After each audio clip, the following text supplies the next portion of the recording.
My sister smiled when she called me a failure, not the nervous smile people give when they've said something cruel and immediately regret it.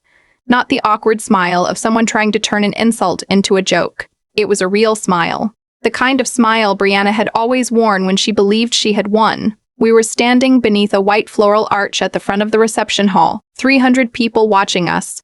Champagne glasses catching the light from the chandeliers above. Her husband, Daniel, was standing beside her.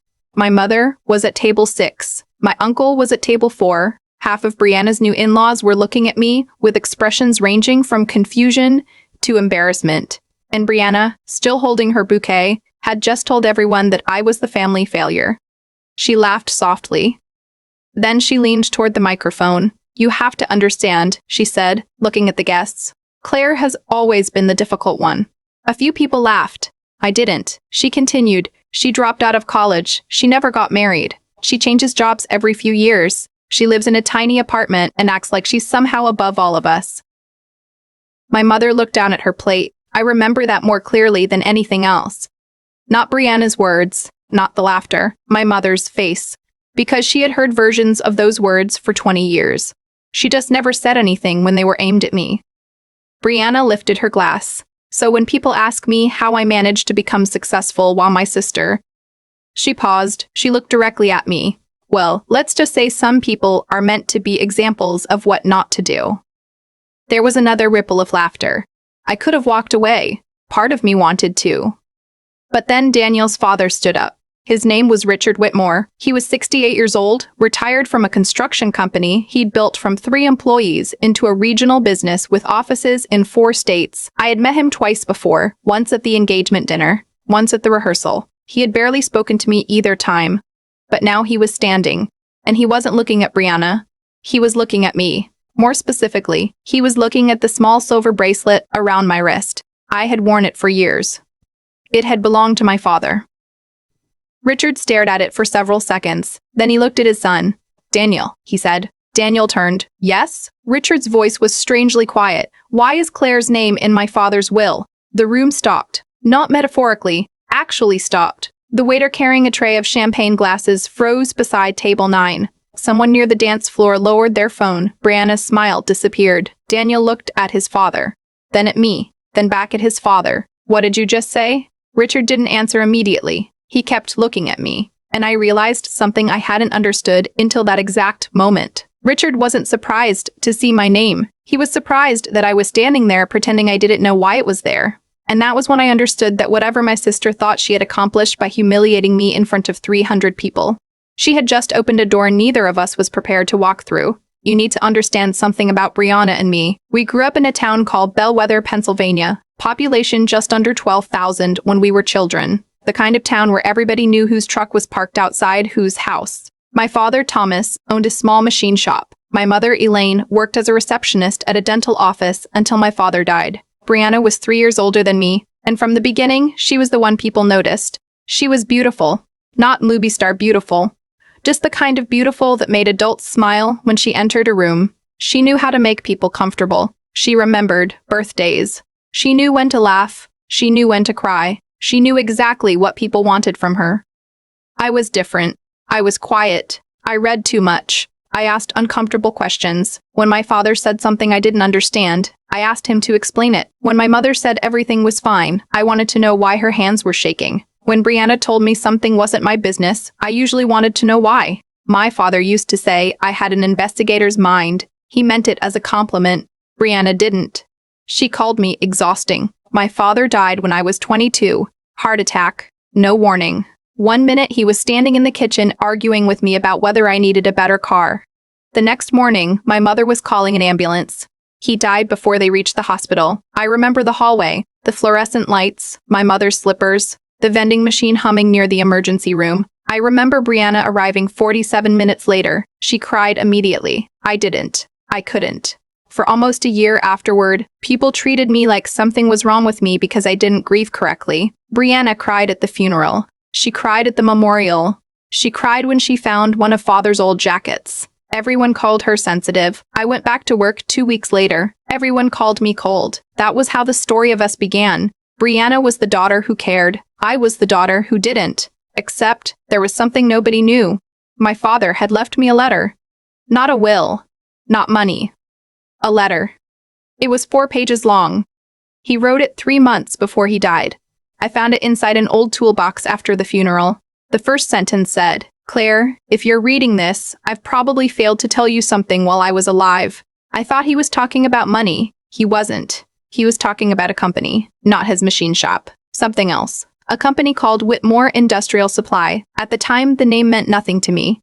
My father had done occasional contract work for them. That was all I knew. But in the letter, he explained that 15 years earlier, he had helped a young businessman named Richard Whitmore save his company from bankruptcy. My father hadn't given Richard money. He had given him something more important. Time. He had personally guaranteed several equipment orders when nobody else would. He had taken on contracts that put his own business at risk. And when Richard eventually recovered, he promised my father that he would never forget what he had done. My father wrote that he didn't want repayment. He didn't want recognition. He only wanted one thing. Make sure Claire knows she isn't a failure just because she doesn't live the life everyone expects. I remember reading that sentence 3 times. Then I folded the letter. I put it back in the toolbox. And I never told anyone, not even Brianna, especially not Brianna, because by then, she had already started using my father's death as another comparison between us. She went to college, she got a business degree, she married a successful real estate developer, she bought a house, she had a daughter, she joined charity boards, she became the person our relatives described as going somewhere. I didn't. I worked. I changed jobs when I needed to. I lived in a 1-bedroom apartment. I took care of Mom when her arthritis got worse. I never complained. But I also never explained myself. That was my mistake, because silence leaves room for other people to write your story. And Brianna wrote mine for me. She told everyone I was irresponsible. She told people I had wasted my potential. She told cousins I was jealous of her. She told her husband that I had always resented her success. Most of it wasn't true. Some of it wasn't even close. But it was convenient. And convenient stories spread quickly. 3 months before the wedding, Brianna called me. "I need you to be a bridesmaid." I was sitting at my kitchen table. It was a Tuesday night. Rain was hitting the window. I had just finished paying my electricity bill. "Why me?" She laughed. "Because you're my sister." That answer should have made me happy. Instead, I heard something underneath it. A calculation. "What do you need?" "I need you to come to the dress fitting Saturday." "I work Saturday." "Claire." She sighed. "You always do this." "Do what?" "Make everything difficult." I looked at the rain. "Okay, what time?" She told me. Then she said something else. "Daniel's family will be there." "Okay."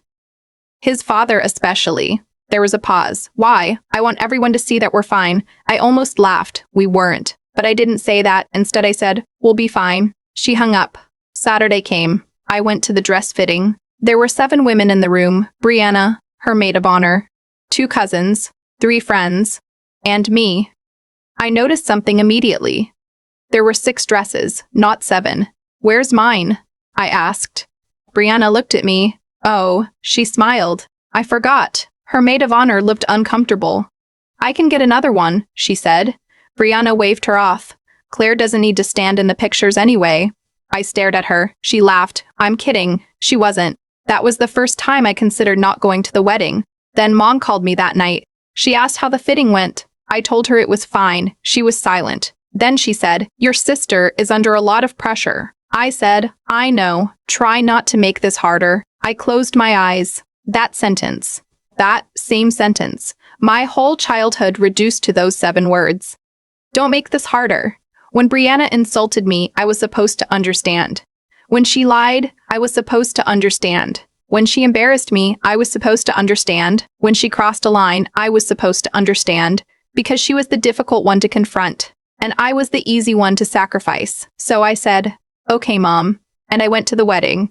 The ceremony was beautiful. I won't lie about that. Brianna looked incredible.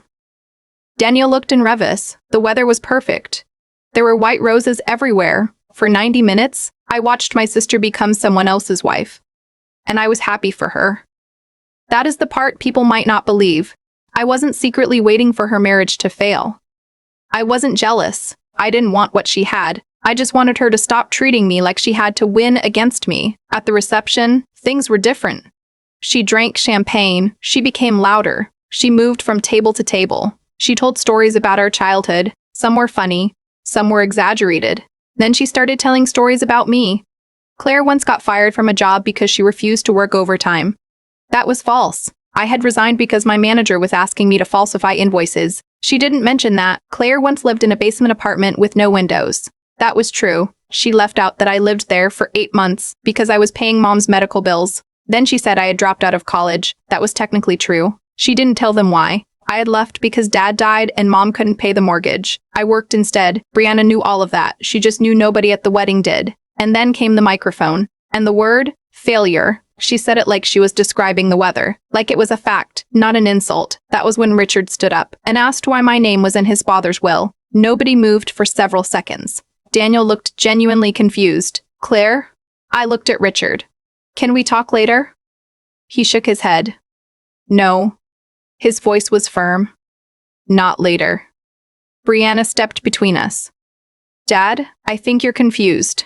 Richard looked at her. No, I think you have me confused with someone else. No. Brianna, Daniel said. She turned toward him. What? What is he talking about? I don't know. Richard reached into his jacket. He took out a folded piece of paper. It was old, yellow around the edges. He unfolded it carefully. My father died 12 years ago, he said. I know, I answered. Richard looked at me. Then you know he left instructions. My stomach tightened. Instructions? For me. He looked at Daniel. And for you. Daniel stared at him. What instructions? Richard took a breath. My father told me that if I ever met Thomas's daughter Claire, I was to make sure she received what he owed her. Brianna laughed. A small, frightened laugh. That's ridiculous. Richard looked at her. Your sister saved my father's company. Everyone turned toward me. I said nothing because I hadn't saved anything. My father had. Richard continued. Your father was the only man willing to sign the guarantee. Daniel's face changed. He knew his father's history. He had heard the story before, but apparently never this part. My grandfather had 12 employees, Richard said. 8 months later, he had 3. He looked at me. Your father took the remaining contracts. He put his own company at risk. And when my father offered to repay him, Thomas refused. I remembered the letter, the exact words. He didn't want repayment. He wanted me to understand that I mattered. Richard unfolded another page. My father amended his will. Brianna stepped forward. How much? Richard looked at her. She froze. Then he said, that isn't your question to ask. She turned red. Daniel looked embarrassed. I wanted to disappear. Instead, Richard walked toward me. He handed me the paper. I didn't want to take it, but I did. There was a name at the bottom, my father's, and underneath it, another, Richard Whitmore. The document wasn't the will. It was a letter Richard's father had written. Thomas saved my company when I had no right to ask him to. If his daughter Claire ever needs anything from me, she is to be treated as family. I read it once, then again. Richard said quietly, my father never forgot. I looked at him. Why didn't you tell me? Because I didn't know where you were. I laughed softly. I've lived in the same town for 20 years. Richard smiled sadly. My father knew that. That sentence stayed with me. Because suddenly I understood. My father hadn't hidden me. He had protected something. And all those years I had believed I was simply the daughter nobody chose. But someone had chosen me. Someone had believed in me. And I had forgotten. The wedding didn't end there. That would have been too easy, because Brianna wasn't finished. She pulled me into a hallway 20 minutes later. Her face was pale. What did you tell him? Nothing. Then why does he know? I don't know. She stared at me. You planned this. I almost laughed. You think I planned your father-in-law to reveal my name in his father's will? Don't do that. Do what? Act innocent. I looked at her. For the first time in my life, I didn't try to make her feel better. I didn't apologize. I didn't explain.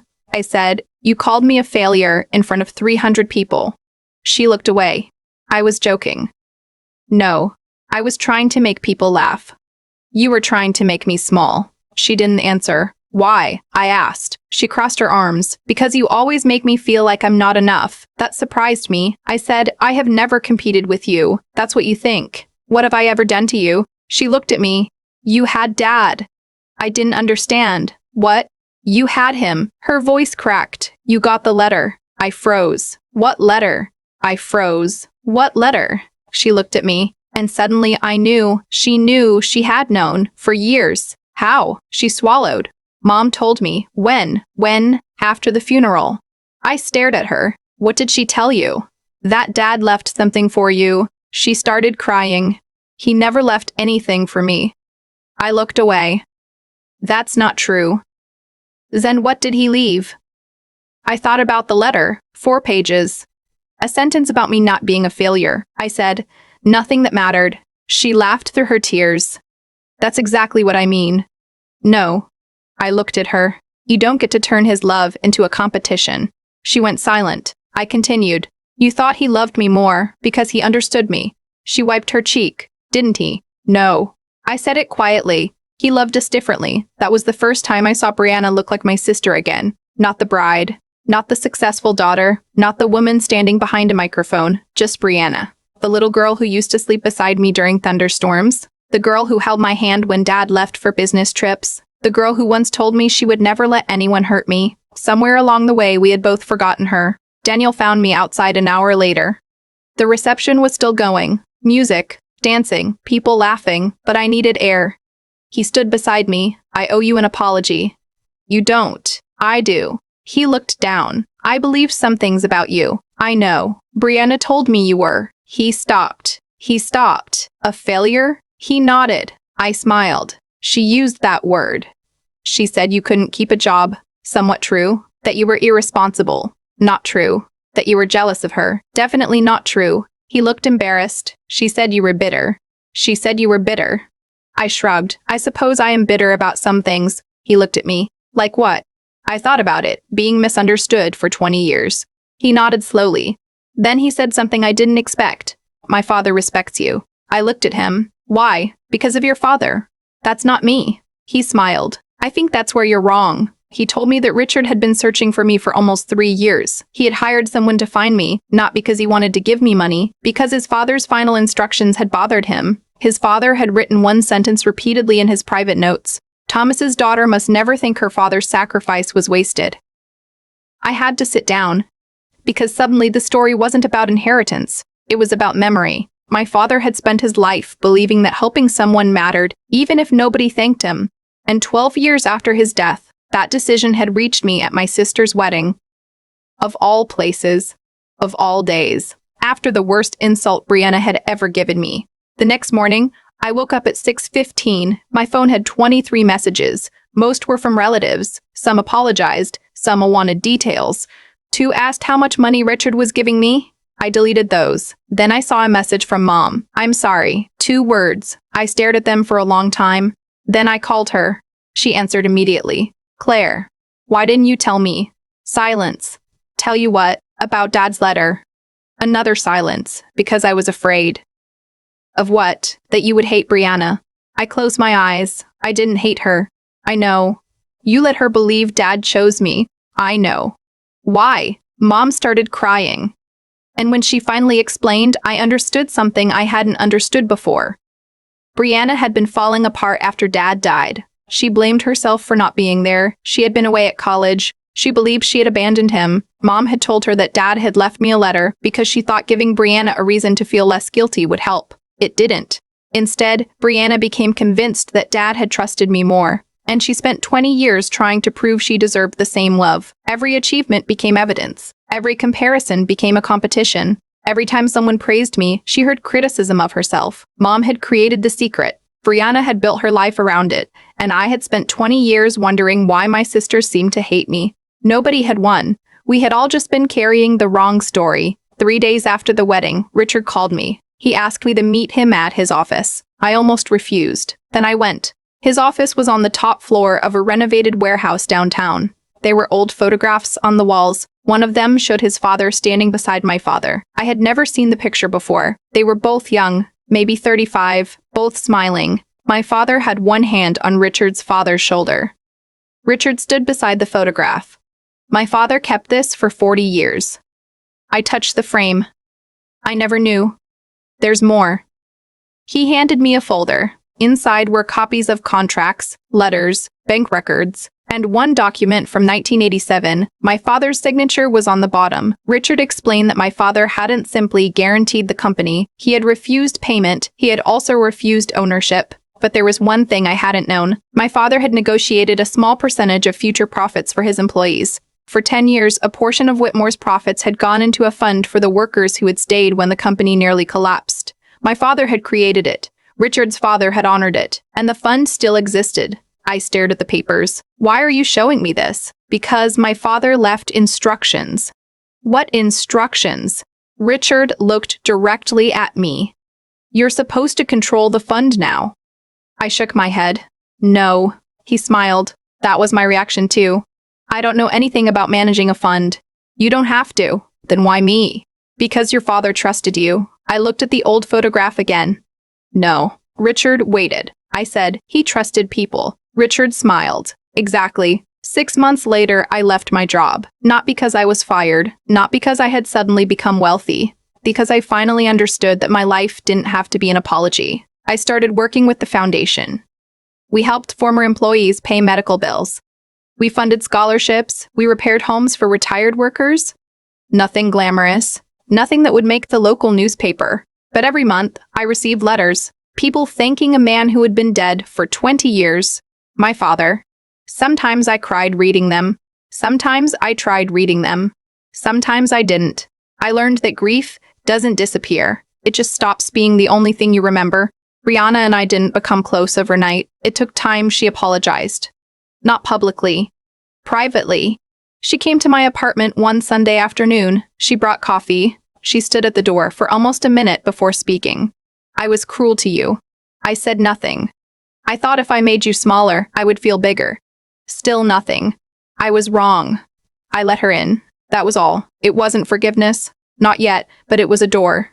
Daniel stayed with her. They went to counseling. Brianna eventually told me that the wedding speech was the worst thing she had ever done. I told her it wasn't. She looked surprised. The worst thing, I said, was believing you had to become someone else to deserve love. She cried. So did I. We didn't hug immediately. That would have been too easy. But eventually, she reached for my hand. I let her take it. A year after the wedding, Daniel's grandfather's will was finally settled. The estate wasn't enormous. There were properties, investments, some company shares, and one specific provision. Richard's father had left a small trust in my name. It wasn't enough to change my life. It wasn't supposed to. It was $250,000. The letter attached to it was only 3 paragraphs. The final line said, "Your father once told me that the measure of a person isn't what they keep when they finally have enough. It is what they do when they don't." I read it 3 times. Then I gave most of the money to the foundation. I kept enough to pay off Mom's mortgage. That was it. When Brianna found out, she asked why I hadn't kept it. I said, because Dad didn't save Richard's company for the money. She smiled. I think I'm finally starting to understand him. I looked at her. Good. She laughed. Was that your way of saying you're proud of me? Maybe. You're terrible at compliments. I learned from Mom. She laughed harder. And for the first time in years, I laughed with her. Not because I was pretending, because it was funny. I still think about the night of the wedding. Sometimes I wonder what would have happened if Brianna hadn't called me a failure. What if Richard had never stood up? What if Daniel had never asked the question? What if the old letter had stayed hidden? Maybe nothing would have changed. Maybe Brianna and I would have continued avoiding each other at family dinners. Maybe I would have continued believing my life was smaller than hers. Maybe I would have kept working jobs I didn't care about because I had convinced myself that stability was the same thing as purpose. I don't know. But I know this. My sister thought she was exposing my greatest weakness that night. She thought she was telling 300 people that I hadn't become enough. Instead, she accidentally gave someone the opportunity to tell the truth about who I had been all along. I wasn't a failure. I just wasn't living the life Brianna had decided was successful. And those are 2 very different things. My father understood that before I did. He understood it when he wrote the letter. He understood it when he helped Richard. He understood it when he refused to take credit. And maybe that's what I had been missing for 20 years. My father didn't leave me a fortune. He left me evidence. Evidence that someone could do something good without applause. Evidence that a person's value wasn't determined by their title, their salary, their house, or the number of people who thought they were successful. And most importantly, he left me proof that being quiet didn't mean being invisible. The night my sister called me a failure, I thought the room was laughing at me. Now, when I remember it, I hear something different. I hear Richard standing up. I hear Daniel asking why my name was in his father's will. And I hear the silence that followed. Because sometimes silence isn't humiliation. Sometimes silence is what happens when a room full of people suddenly realizes they had the wrong story. And sometimes the person everyone thought had failed is simply the person who never needed to win.